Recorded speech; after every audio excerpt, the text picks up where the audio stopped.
Alright, welcome to Chapter 7 of my Evil Within Akumu run.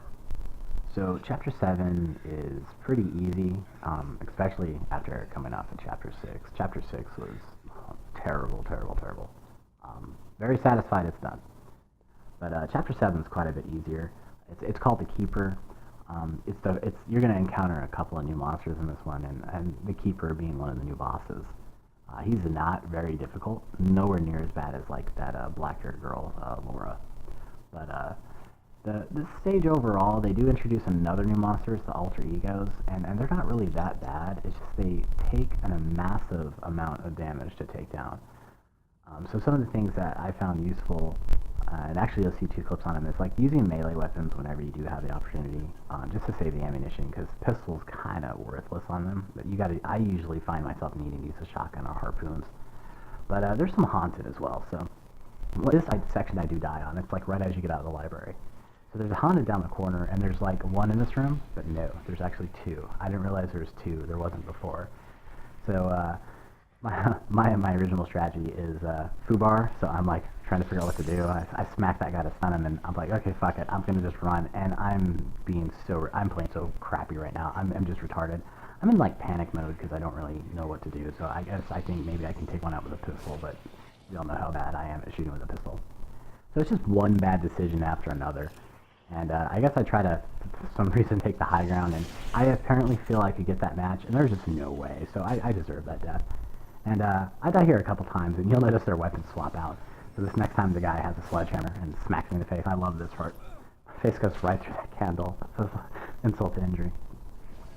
So the next section is, actually the next section is me finally taking him down, I guess.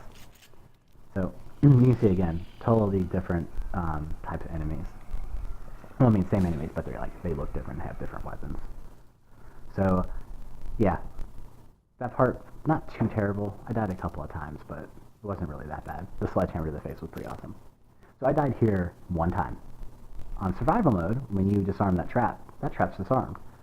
So at this point, I'm like moving forward to shoot those wheels to bring the roof down, but I start hearing this noise, and I have no idea what the hell. Where is this monster? Oh. Well, okay, apparently the trap still comes even if you disarm the tripwire.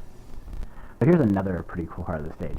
So when you start to try to open this, there's a bunch of alter egos run by. And I died here so many times until it just clicked. I have no idea why it took me so long.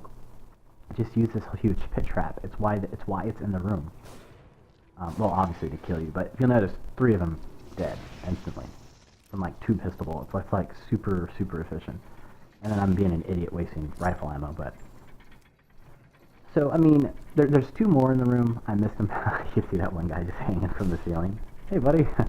So, I just try to keep him in the center for a little bit. I'm totally wasting shotgun ammo, but you can drop the roof down as many times as you want, and those spikes will instantly kill him. So, it's a really kind of fun stage to use the traps against enemies like this. So it's a really cool idea, and it makes the stage more exciting.